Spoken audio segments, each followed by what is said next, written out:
Thai Kizhavi Tamil film review by all rounder star Ballem Venumadhav. Cinema నిడివి 2 గంటల 24 నిమిషాలు. Comedy drama. U certificate clear U. 27 ఫిబ్రవరి 2026 అంటే 27 ఫిబ్రవరి 2026న ఈ సినిమా విడుదలైంది. అంటే నెలాఖరులో 27వ తారీఖున రిలీజ్ అయింది. ఒకరోజు ముందు 28కి ముందు ఒకరోజు ముందు రిలీజ్ అయింది. ఇక greedy sons initially awaiting their paralysed mother's death frantically try to keep her alive after discovering she holds a valuable treasure. అసలు ఈ సినిమా గురించి ఫస్ట్ చెప్పుకోవాలంటే రాధికా శరత్ కుమార్ గురించి ప్రత్యేకంగా చెప్పుకోవాలి. ఎందుకంటే ఆమె పావు ముత్తాయి అనేటువంటి పాత్ర, అంటే ద గాడ్ మదర్ అనే అర్థంతో వచ్చేటువంటి తాయి కిజావిగా ఆమె చూపినటువంటి నటన, ఆమె ఆ మేకప్కు తీసుకున్నటువంటి శ్రద్ధ, ఒకప్పటి గ్లామర్ హీరోయిన్. మనకు నవ్వింది మల్లె చెండో, బంతి చామంతి వంటి పాటలతో మనకు చిరంజీవి పక్కన ఆలరించినటువంటి హీరోయిన్. నల్లంచు తెల్లచీర లాంటి పాటలకు అద్భుతమైన స్టెప్స్, చిరంజీవితో పోటీపడి మరి ఆయన పక్కన అద్భుతంగా నిలబడినటువంటి నటి రాధికా శరత్ కుమార్. సో అటువంటి రాధిక ఈ సినిమాలో అంటే మళ్ళీ సీరియల్స్లో వచ్చిన తర్వాత కూడా ఆమె మళ్ళీ రేడాన్ టీవీ అంటూ తన ముద్రని టెలివిజన్ రంగంలో నిలుపుకున్న విషయం మనందరికీ తెలిసిందే.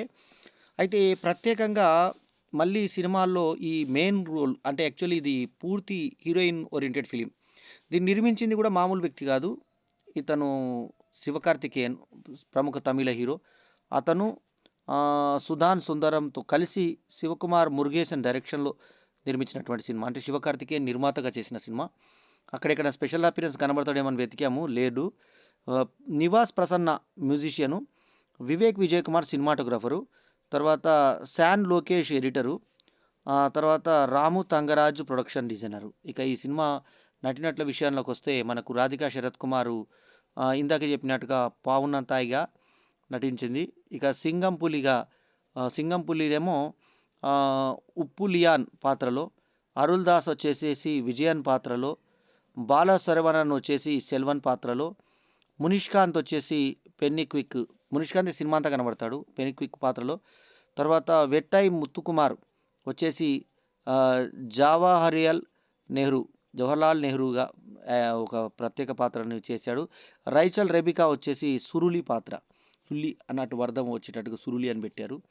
ఆ తర్వాత జార్జ్ మిరియాన్ వచ్చేసి న్యూస్ రీడర్గా, తర్వాత ఇలేవరసు గోల్డ్ కుమార్గా. ఇలేవరసు కూడా చాలా ఇంపార్టెంట్ పాత్ర ఈ సినిమాలో. ఇక కథనాల విషయంలోకి వస్తే కొన్ని సినిమాలు క్యారెక్టర్ల వల్ల బతుకుతాయి. దశావతారం సినిమా ఉంది, అందులో కమల్ హాసన్ చేసిన 10 క్యారెక్టర్లకి ఆ కథను ఒక లింక్ చేసి తీశారు. నవరాత్రి ఉంది, నాగేశ్వరరావు 9 క్యారెక్టర్లను లింక్ చేసి తీశారు.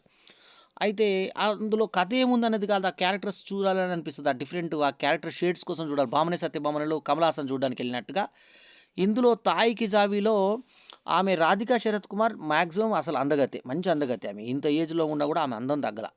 మరి అటువంటి అందగతిని ఎలా చూపించారంటే చర్మం అంతా పాలిపోయినట్టు, రాలిపోతున్నట్టుగా, ఆ తర్వాత నడుము దగ్గర మడతలు కూడా మొత్తం ఇట్లా పెద్దగా ఊగినట్టుగా, వెనకకు వీపులో కూడా ఇంత మడత పెరిగినట్టుగా, బాగా ఏజ్ వచ్చిన లేడీ ఎలా అయితే ఒళ్ళు కొవ్వెక్కి, అంటే కొవ్వుతో ఎలా ఉంటుందో అది అక్కడక్కడ మొత్తం నెరిసిపోయి, తర్వాత శరీరం మీద అంతా మస్కలు వచ్చేసి మబ్బుగా మారి ఏ రకంగా డ్యామేజ్ అవుతుందో శరీరము.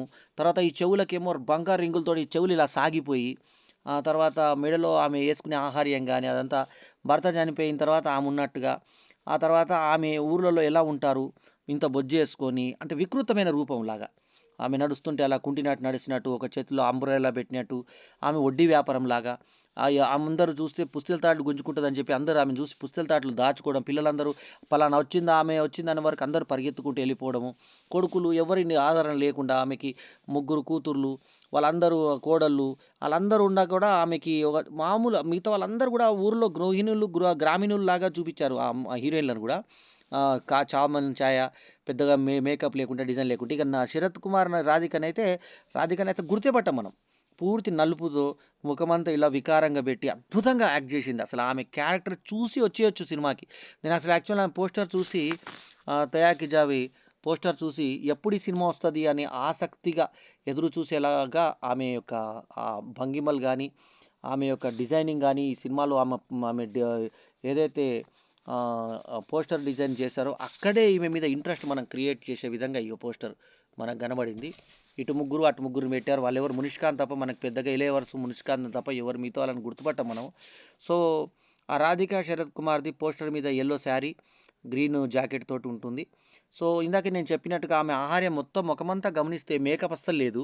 మేకప్ లేదు సరికదా, ఇంకా ఉన్నదాన్ని కూడా వికారంగా చేసి ఆ ముఖమంతా ఇట్లా ఇట్లా పగిలిపోయినట్టుగా, పిగిలిపోయినట్టుగా, పిక్సెల్స్ లాగా ముఖమంతా పగిలిపోయి సాగిపోయినట్టుగా, తర్వాత ముఖ్యంగా ఏంటంటే కడుపు దగ్గర, పొట్ట దగ్గర సాగినట్టుగా, వీపు దగ్గర ఇంత సాగినట్టుగా, ఆ తర్వాత చెవులు ఇట్లా జారిపోయినట్టుగా, చాలా అసహ్యంగా పళ్ళంది ఇట్లా పగిలిపోయినట్టుగా, అవి ఎట్లా తీశాడో గానీ అద్భుతమైన మేకప్పు. ఫస్ట్ ఆ క్యారెక్టర్ డిజైన్. ఆ తర్వాత ఉన్న రోజుల్లో సడెన్‌గా ఆమెకి ఆమెను చూసి అందరూ భయపడి అసహ్యించుకునేటువంటి స్టేజ్ ఉన్నటువంటి వడ్డీ వ్యాపారామె. ఆమెను చూసి పారిపోతున్నటువంటి వ్యక్తులు ఆ తర్వాత సడెన్‌గా ఆమెకు ప్యారలైసిస్ వచ్చి పడిపోతే ఇంక అందరూ ఆనందంతో డాన్సులు చేసుకుంటారు. ఒక తాగుబోతు ఆ గుడి దగ్గర బయట ఊర్లో పొలిమర దగ్గర దేవత లాంటిది ఉంటే అక్కడికొచ్చి తాగుతుంటే అక్కడిని కూడా తన్ని ఎలగొడుతుంది.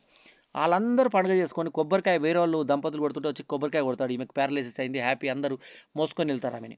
ఇక అయిపోయింది ఈమె పని అనుకున్న టైంలో డాక్టర్లు ఇంకా ఆమెకు ఆపరేషన్ చేసి బతుకుతదన్న టైంలో సడెన్‌గా ఈ ఇలయవర్స్ వచ్చేసి చెప్తాడు. ఈమె అల్లుడు ఆయన.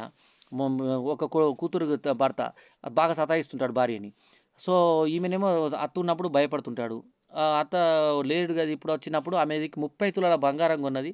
అంటే 30 తులాలంటే 30 కాదు 300 తులాల బంగారం కొన్నదంటే 300 తులాల బంగారమా? ఈమె దగ్గర ఉందా? అంత ట్రెజర్ ఉందా ఈమె దగ్గర? ఒక తులమే ఇప్పుడు 1,70,000 ఇప్పుడు ప్రెజెంట్ మార్కెట్‌లో. 1,80,000 దగ్గర దగ్గర 2,00,000 అనుకోండి.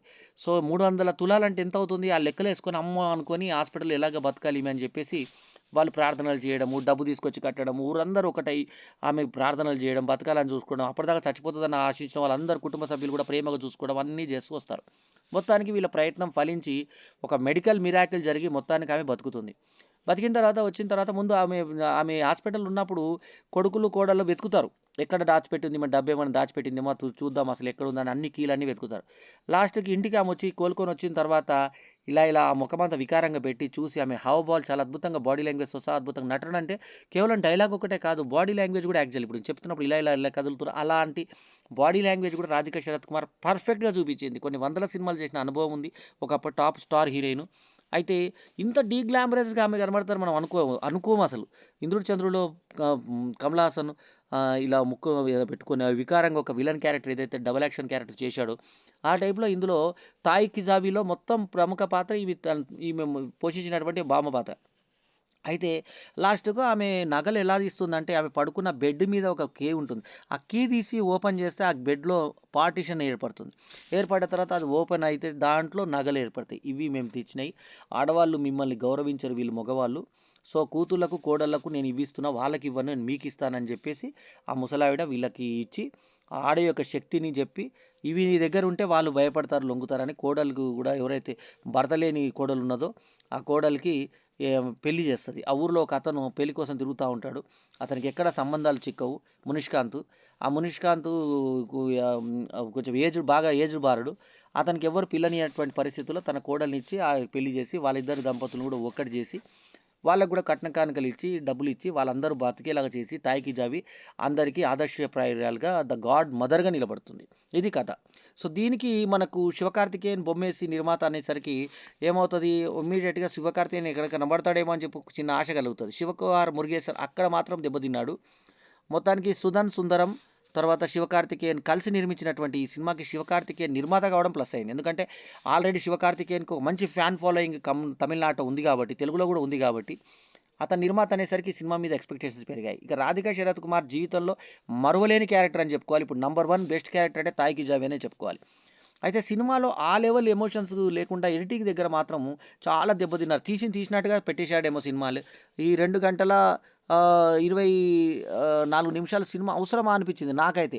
ఈ సినిమాని కరెక్ట్‌గా 2 గంటలకు గనుక కుదించుంటే ఇంకా సూపర్ డూపర్ హిట్ అయ్యేది సినిమా. చాలా ల్యాగులు కనబడతాయి మనకి. సో, అంత ల్యాగులు అవసరంలా. ప్రతి సినిమాని బాగా లాగి పీకి తీశారు. సో, అట్లా ఓపిక నశించే విధంగా కాకుండా కొంచెం క్రిస్ప్‌గా చేసుంటే సినిమా 2 గంటల 5 నిమిషాల్లో, 2 గంటల కనీసం 20 నిమిషాల సినిమా పోయుంటే, 2 గంటల 4 నిమిషాలు నిడివి వచ్చుంటే, 2 గంటల 24కు బదులు సినిమా రిజల్ట్ ఇంకోలాగుండేది. ఇప్పటికైతే యావరేజ్ అనిపించింది సినిమా. 'తాయికి జావి' ఆమె క్యారెక్టరైజేషన్ గనుక చూసి పెడితే మాత్రమే మనకి ఆ డబ్బులు హ్యాపీ అనిపిస్తుంది. లేకుంటే మనకు అది డబ్బు వేస్ట్ అనిపిస్తుంది. సో, అట్లా కథలో ఏమి లేదు. సింపుల్ ఏందంటే ఒక వృద్ధురాలు, వడ్డీల వ్యాపారాలు ఇచ్చినటువంటి వృద్ధురాలు డబ్బు దాచుకుంటుందంటే ఊరందరూ ఎలా ఆశపడతారు, కుటుంబ సభ్యులు ఎలా ట్రీట్ చేస్తారు, లాస్ట్‌కి ఆమె బతికి బయటకొచ్చిన తర్వాత ఆమె కోడళ్ళకి ఇచ్చేటువంటి విధానము, స్త్రీ శక్తి లాస్ట్‌కి పురుష అహంకారం, స్త్రీ అహంకారం మధ్య చూపిచ్చి, స్త్రీ దగ్గర డబ్బులుంటే మాత్రమే ఆ మగవాడు భయపడతాడనేటువంటి ఒక సందేశాన్ని ఇచ్చి, ఆమె మీకోసం నేను దాచిపెట్టినా అని చెప్పేసి కోడల్ని కూడా కూతురులాగా భావించి మళ్ళీ పెళ్లి చేసి దగ్గరుండి అవన్నీ ఏర్పాట్లు చూడడం అనేది ఆమె యొక్క మంచితనం. అప్పటిదాకా విలన్ అనుకున్న ఆమెని దేవతలాగా ఊరందరూ కొలవడంతో ముగింపు అనమాట. చక్కటి కథ 'తాయికి జావి'. ఈ సినిమాకి నేనిస్తున్న rating 3.75/5 is my review rating. ఈ రివ్యూ గనుక మీకు నచ్చితే లైక్ చేయండి, కామెంట్ చేయండి, షేర్ చేయండి. మా ఛానల్‌కు తప్పకుండా సబ్స్క్రైబ్ చేయండి. ఎల్లప్పుడూ మీ ఆదరాభిమానాలను ఆశించే me all rounder star Ballem Venumadhav. నమస్తే. జై హింద్.